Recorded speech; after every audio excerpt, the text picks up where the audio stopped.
For the past year and a half, I've been teaching you guys how I trade the stock market, how I invest in real estate, and how I build businesses. But I've never talked about debt, which is probably the most important thing because there's so many people out there who want to go out and invest. They want to start building for their financial future, yet they have a ton of debt, whether that's student loans, credit cards, college fund, whatever it is. They have a ton of debt. So in this video, we're going to go over good debt versus bad debt.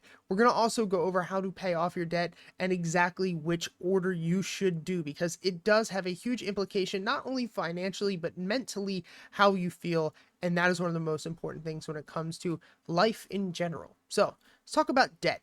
Obviously, you've probably heard from any financial YouTuber or person out there that there is good debt versus bad debt.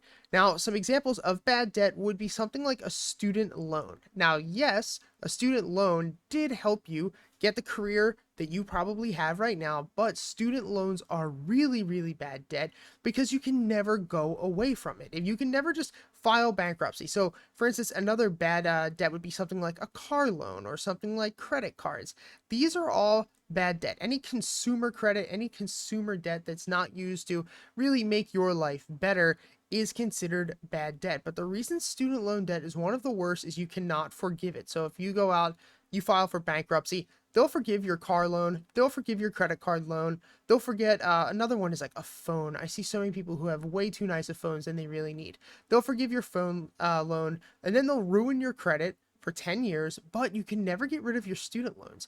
And what they'll do is they'll actually dock your wages. They'll garnish your wages 35% until they get their money back, which is just nuts. You can never run away from a student loan, which is just insane to me, guys. And that's why I always say, I didn't get a college education, but one thing that I don't agree with when it comes to college is, and I'm not knocking college, is the fact that you're giving these kids who are 18, 19, 20 years old, $100,000 investment ideas for them to go, use to build their careers. And it's nuts because it's not going to be a video on student loans, but I can do one if you want me to. But think about it, like, I couldn't go out at 18 and go get a business or go get a loan to start a business. I couldn't get a loan to go buy a piece of property when I'm 18, but I can go ahead and get a student loan, right? It's nuts. So anything like that, a consumer loan, that has to go. That is bad. Now, as far as a car is a little bit different. And I want to talk about this because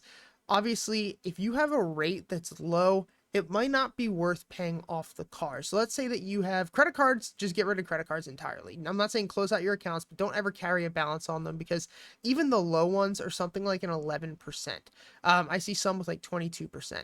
Now, as far as a car is considered, if you have a rate that's like lower than 5%, I would say don't pay it off. Personally, you can pay it off if you want, because some people mentally, when they don't have a loan or don't have any debt, they feel freeing.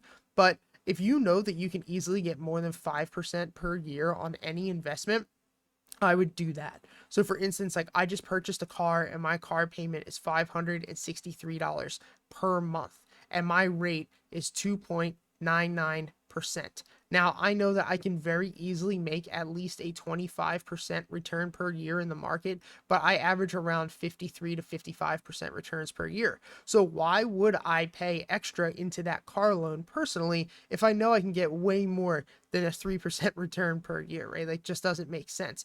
But I will say that from a psychological standpoint, for me personally, I hate having debt. Like, I'm somebody, I've actually never had debt. I never went to college.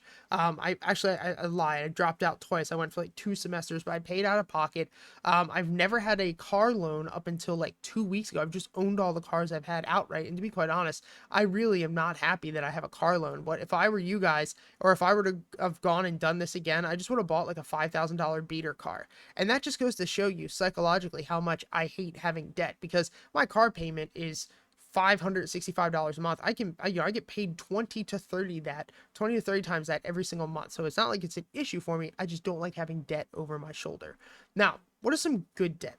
A good debt, in my opinion, depending on what your rate is, and someone like Dave Ramsey would not agree with me, is a mortgage. So if you have a mortgage and your rate is like, less than a 7%, then I wouldn't even pay it off, because it's really just not worth it in my opinion, because you can get way better returns in the market. Right now, my mortgage I think is 2.69%, which is just crazy. The fact that the bank will go ahead and loan you like 97%. We talked about this in the real estate videos last week, which you should go watch, but the fact that a bank will loan you that much money, that big of a percent, 97% at a 2.69% interest rate right now, is just crazy. So for me, I wouldn't really be paying off my mortgage. The other thing would be like a rental property. I wouldn't go paying off a rental property. And now mortgage, I'm talking about your personal home.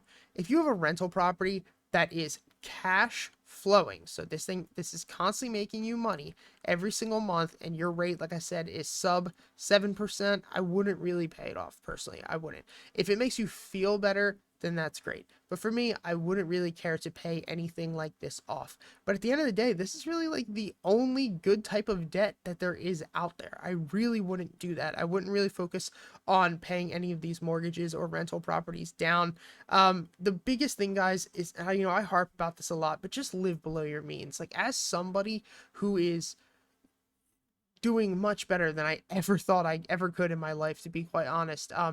It's crazy that how much I really don't need money. Like, I grew up completely poor. Macaroni and cheese and cut up hot dogs for lunch.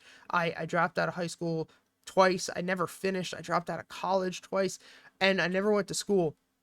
Making the money that I make now, it's like I don't even really need to go out and spend it. It's like, live below your means. That's the biggest piece of advice I can give you, is live below your means. Pay cash for everything that you possibly can. If you need a new phone, go pay for it with cash. If you want a car, whatever cash you have sitting around, go ahead and buy a car with that.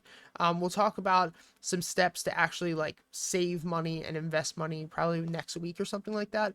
But what I'm going to talk about right now is the debt paying snowball. And you guys have probably seen this if you watch Dave Ramsey. That's kind of where I wanted to talk about this today, because I was listening to him. It's been a while, but it's been a while since I've listened to him. But there's a lot of things I agree with him. There's a lot of things I don't agree with. Like, he says to pay off your mortgage as soon as you possibly can. I don't agree with that. He says to pay off rental properties. I don't agree with that personally. But one thing he talks about is the debt snowball. This is something that I always tell people to do. Like I said, I've never had debt, luckily, bad debt, I should say. But this is something I tell a lot of people to do, because this is life changing. Because debt is psychological. Like, even for me, I just want to go pay my car off right now, even though I know it's better to put that money in the market and invest it, because I can get a way better return. But I can't imagine what it's like to wake up every single day and have a ton of debt looming over your head, because the same way that compounding interest works in such a mysterious and amazing way, not mysterious, we know how it works, but in such an amazing and beautiful way, it's the same way that debt works. It's like inverse compounding. So let's talk about the snowball. Now, with the snowball, you're going to have one, you're going to list all of your debt. So list all of your debt. This is going to be the first thing. Then you are going to pay off the smallest.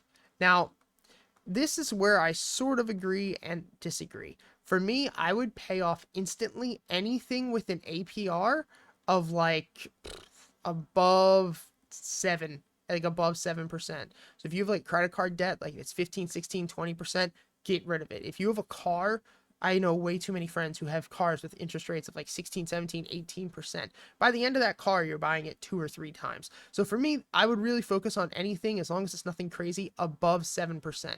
But with the debt snowball, what he says is to list everything, then pay it off smallest to largest. So let's just use a couple of examples. Let's just say that I have, $42,000 on my car. And we're not even going to look at interest rates right now. Let's just say I have $42,000 on my car. And let's say I have $5,500 in, let's say, credit card debt. And then I have, we'll put above this, I have $75,000 in student loans. So let's put student. And then we'll say, like, I got maybe another $700 on like a phone. We'll say phone. And then I have maybe like another credit card with like $150 that I bought shoes on or something. We'll put like Macy's card. What he says to do first is to list them all off, then pay off the smallest first. Now, like I said before, when it comes to an APR, I like to pay the first off. So let's just say that you have pretty bad credit, and let's say that your car was like a 13% APR. And let's say your student loan is something like a 7% APR. That's usually normal. The credit card is like a 19% APR. Your phone is like zero because normally you don't have to pay for that. So like 0%. And let's say your Macy's is something like 15%. Now, Dave Ramsey says pay this off first. And I agree with him, and I would agree in this situation because you have only $150 on this account and you have a 15% APR. So just get rid of it. That this is literally not going out to eat for what, a week. Most people go out to a bar, they go out to a restaurant, they go out and they eat for a week. So get rid of this. That's the first thing. Then next month, for me personally, I would start going after this credit card debt. The reason is because yes, you owe 700 on your phone. This theoretically would be the next part in the snowball, but it's 700 bucks and it's 0% interest. So for me, I wouldn't go after that because it's 0%. I'd go after this 5,500 because that's a 20% interest rate. That means if you paid $1,000 a year off with a 20% interest rate, you would end up spending an extra $1,000 just letting this sit here. It's just not worth it. So what I would do is go ahead and pay this off as aggressively as you can. I try to pay $1,000 a month, and you can pay that off in 5 months. And a lot of people are gonna be like, well, I can't do that. I don't make enough money. Really look at your life. It's different. I always say if you have kids, but look at your life and how much money you just spend on dumb stuff, right? Even myself, like I spend money on dumb stuff. You could cut out going out to eat. You could cut out driving unnecessarily. You could maybe get rid of cable. You could probably just get rid of the phone and go get a flip phone from the government if you don't have any money, or just go buy a Nokia flip phone. There are so many ways that you can get rid of things, that you can sell stuff in your house. There's so many ways that you can get $5,000 or at least $1,000 a month, but I would pay this off as soon as I possibly can. Now, at this point, you're stuck with $75,000 in student loans, $42,000 on the car, $700 a month. What I would do at this point is, because you still have so much left on the car, that's going to take a long time, right? That's going to take a long time. I would go through and I would knock out the cell phone. That's probably about 1.5 months. Now, look at the difference. This might be 1 year later. So 1 year later, you only have two more lines of debt right here. They are the highest, but now you have nothing else down here. You don't have to worry about anything else as far as debt is considered down here. And yes, you still have the biggest pieces of debt, but this is just a little bit less that you have to worry about. If you are somebody who has a spending problem, a lot of people have spending problems, cut up your credit cards, right? I think the credit cards are a great asset. I will say that, an asset if you are responsible. But to be quite honest, not a lot of people are responsible, and you have to be grown enough to look yourself in the face and be like, I am not responsible. I cannot be trusted with this credit card. I have to cut it up. Don't close your accounts, because if you close your accounts, it's going to get rid of your history. Don't do that. Now, at this point here, I would definitely pay off the car as fast as I humanly possible. Wouldn't go out to eat. I would literally never go out to drink. I would get rid of everything. I would pay this off as fast as I can. I would literally walk dogs, make any possible money I could on the side, drive Uber Eats, pay off this car, and then hopefully at some point pay off your student loans.